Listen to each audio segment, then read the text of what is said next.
Hello students, आगे बढ़ते हुए अब हम लोग प्रश्नावली 9.3 के प्रश्न क्रमांक 10 को हल करेंगे। तो इसमें देखिए हमें एक क्वेश्चन दिया गया है कि एक समलंब ABCD है और जिसमें AB समांतर DC है। तो यहाँ पे आप देख सकते हैं, सबसे पहले हम एक समलंब बनाएंगे जिसमें AB और DC समांतर है। तो चलिए बना लेते हैं। सबसे पहले हम AB भुजा बनाएंगे। ये देखिए, ये है AB। इसके बाद हम DC बनाएंगे। तो यहाँ पे हमने बना दिया DC। अब इन्हें नाम दे देंगे। तो यहाँ पे हमारा पॉइंट आएगा, इसे हम नाम दे दिया A, इसे नाम दे दिया B और यहाँ पे हमने नाम दे दिया C और D। तो क्वेश्चन में लिखा है कि देखिए आप यहाँ पे कि AB समांतर है DC। तो आप यहाँ पे देख सकते हैं कि ये देखिए AB रेखा और DC रेखा के बीच में हमेशा समान अंतर रहेगा। ये समांतर रेखा हैं। अब बाकी हम A को D से मिला देते हैं और B को C से मिला देते हैं। तो चलिए मिला देते हैं, ये देखिए, और C को D से, B से मिला देते हैं। ये देखिए हमने मिला दिया। तो यहाँ पे ABCD एक समलंब चतुर्भुज है। समलंब चतुर्भुज की विशेषता ये होती है कि इसमें दो भुजाएं तो समांतर होती हैं, जैसे AB और DC। ये दोनों समांतर हैं, लेकिन ये दोनों समांतर नहीं हैं। अगर हम बात करें AD और BC की, तो ये आगे चल के क्रॉस हो सकती हैं, क्योंकि ये मुड़ रही हैं ऐसी।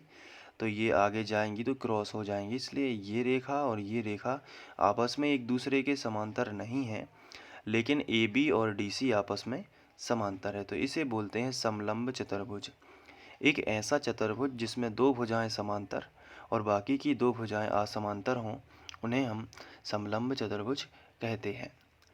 अब इसमें आगे क्वेश्चन में क्या लिखा है कि इसके जो विकर्ण हैं AC और BD परस्पर O पर प्रतिच्छेद करते हैं। कौन कौन से विकर्ण हैं AC और BD? तो यहाँ पे देखिए, पहला जब A को C से मिलाएंगे तो AC विकर्ण बनेगा, और जब B को D से मिलाएंगे तो BD विकर्ण बनेगा, परंतु दोनों यहाँ पे क्रॉस होंगे जो कि पॉइंट O होगा। तो चलिए हम कर लेते हैं। यहाँ पे ये दोनों विकर्ण यहाँ पर प्रतिच्छेद हुए हैं, तो यहाँ पे हम O नाम दे देंगे, बिंदु O। तो ये हमारा क्वेश्चन पढ़ के चित्र कंप्लीट हो गया। इसके बाद हमें दर्शाना है कि एरिया ऑफ AOD बराबर है एरिया ऑफ BOC। तो AOD कहाँ पे है? ये देखिए AOD, ये वाला एरिया, ये आप देख सकते हैं। मैं इसको छायांकित कर देता हूँ।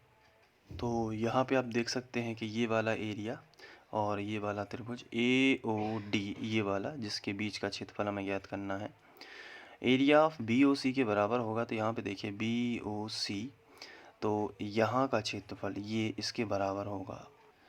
ये वाला जो क्षेत्रफल है ये और ये आपस में बराबर होगा, ये हमें सिद्ध करके बताना है। तो कैसे सिद्ध करेंगे? इसके लिए हम बहुत ही सिंपल तरीका अपनाएंगे।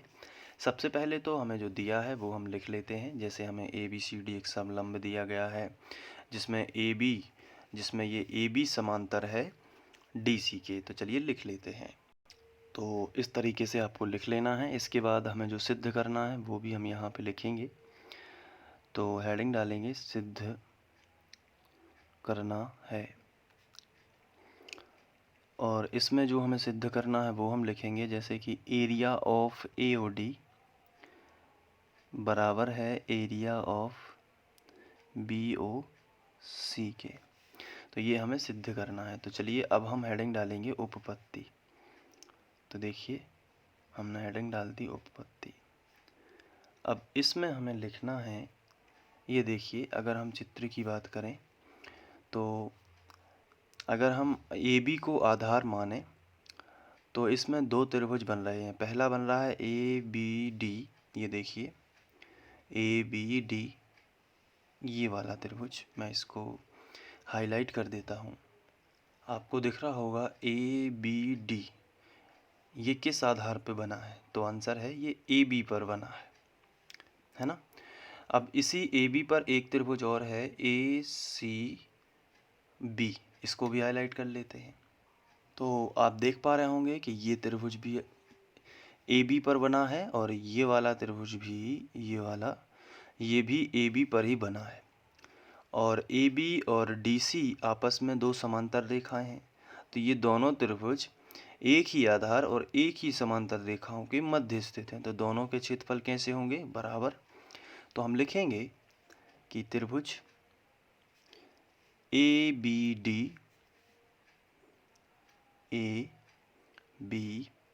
डी तथा त्रिभुज ए बी सी, ये वाला ए बी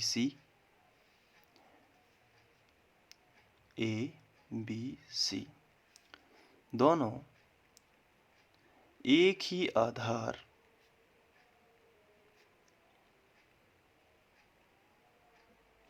ए बी पर स्थित है, एक ही आधार ए बी तथा एक ही समांतर रेखाओं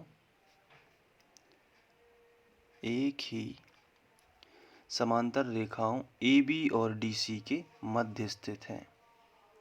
एक ही समांतर रेखाओं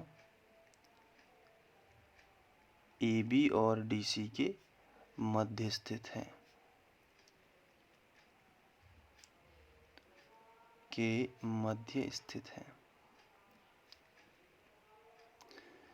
तो इनके क्षेत्रफल कैसे होंगे? बराबर इन दोनों के। तो हम लिखेंगे, तो area of A B D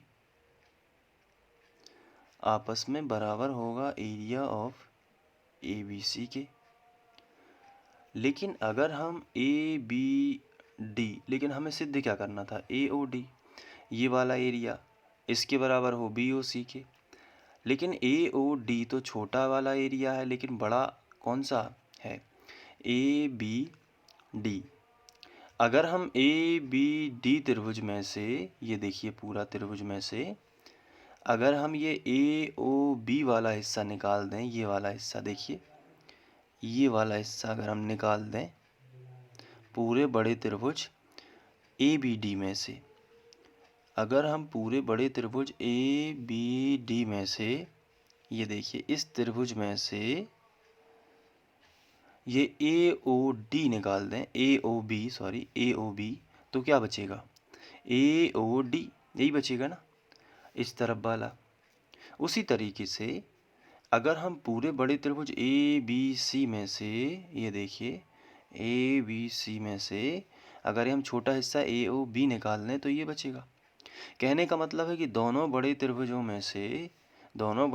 में से अगर हम ए ओ बी निकाल लें तो ये दोनों हिस्से बचेंगे, क्योंकि इस त्रिभुज में ये वाला हिस्सा आता है और इस त्रिभुज में ये वाला हिस्सा आता है, ये दोनों में कॉमन है। ये वाला हिस्सा इसमें भी आता है, ये वाले त्रिभुज में, और ये वाला हिस्सा इस वाले त्रिभुज में भी आता है ना। तो ए ओ बी बस दोनों तरफ माइनस कर दीजिए जो हमारे त्रिभुज आए हैं दोनों पक्षों में area of A O B घटाने पर। तो दोनों पक्षों में area of A O B घटाने पर, तो इसमें से घटाएंगे तो आएगा area of A B D minus area of A O B बराबर इस तरफ आएगा area of A B C minus area of A O B. घटा दिया, तो जो घटाना है तो जो सिद्ध करना है वही आ जाएगा, क्योंकि ए बी सी में से ए ओ बी घटेगा तो आएगा ए ओ डी। अगर ए बी डी में से अगर ए ओ बी घटेगा तो क्या बचेगा? ए ओ डी, ये वाला हिस्सा। तो बस आपको यही लिख देना है, दोनों यही आ रहे हैं, समझ हम लोग चुके पहले से ही। तो ए ओ डी बराबर क्या आएगा? एरिया ऑफ बी ओ सी, और लिख देना है सिद्ध हुआ। तो इस तरीके से हम लोग इसे सिद्ध कर पाएंगे। आप चाहें तो इसे नोट कर सकते हैं यहाँ से।